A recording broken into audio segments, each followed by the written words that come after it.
അണ്ണാ അണ്ണാ എന്താടാ അണ്ണൻ വീട്ടിലോട്ടില്ലേ? വീട്ടിൽ വലിയ ബഹളം നടക്കുവാ. എന്താ പ്രശ്നം? അപ്പോൾ റെന ബോധം കെട്ട് വീണിരിക്കുകയാണ്. എന്താ ഇത്? കുട്ടിക്ക് എന്തേ പറ്റേ? വേറൊന്നുമല്ല, ആ ഒരു ഞെട്ടിക്കുന്ന സത്യം പുറത്തു പറഞ്ഞിരിക്കുകയാണ്. എന്താണോ ഞെട്ടുന്നത്? ഞെട്ടിക്കുന്ന വാർത്തയാണ് ആശാനെ. ആ എന്താ പെട്ടെന്ന് വായിക്കേ.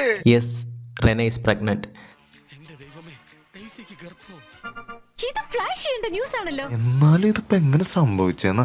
ആ ഒരു രീതിയിലുള്ള ഗെയിമാണ് റെന ഇന്നലെ തൊട്ട് കളിച്ചുകൊണ്ടിരുന്നത്. അതേന്ന് എനിക്ക് 2 ദിവസം മുമ്പേ സംശയം ഉണ്ടായിരുന്നു. അതായത് ഇന്നലെ പോയി വൊമിറ്റ് ചെയ്യുന്നുണ്ട്. അതിനുശേഷം എനിക്കറിയില്ല, എനിക്ക് വയറ്റിൽ ഐ തിങ്ക് പ്രഗ്നന്റ് ആണ് എന്നുള്ള രീതിയിൽ ചോദിക്കുന്നുണ്ട്. അല്ലെങ്കിൽ പക്ഷെ എനിക്കത് അത്ര വിശ്വാസമില്ല. ഹൗസിലുള്ള മറ്റ് കണ്ടസ്റ്റൻസ് ആയിട്ട് ഡിസ്കസ് ചെയ്യുന്നുണ്ടായിരുന്നു. അതെന്താ? അതാണ് ഈ വീടിന്റെ പ്രത്യേകത. എന്തായാലും ഇപ്പോൾ 10 മാസമൊക്കെ കഴിഞ്ഞ് ഇപ്പം കൊച്ച് വരാറായി. അപ്പോൾ ആ ഒരു രീതിയിലുള്ള ഗെയിമാണ് ഇപ്പോൾ കളിച്ചുകൊണ്ടിരിക്കുന്നത്. ആക്ടിങ് ആണില്ലേ? എന്നാ ഇനി പേടിക്കാനില്ല.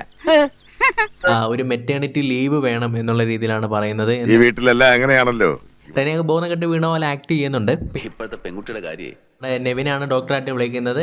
അതിപ്പോ അറിയാം. സത്യം പറഞ്ഞാൽ റെനയുടെ ആക്ട് അത്ര ഇഷ്ടപ്പെടുന്നില്ലെന്ന് തോന്നുന്നു. പിന്നീട് എവിടെ രോഗി? എവിടെ? അവിടെ എനിക്കല്ല, ചേച്ചിക്കാ. ചേച്ചിയായാലും അനിയത്തിയായാലും ഒക്കെ ഒരുപോലെ.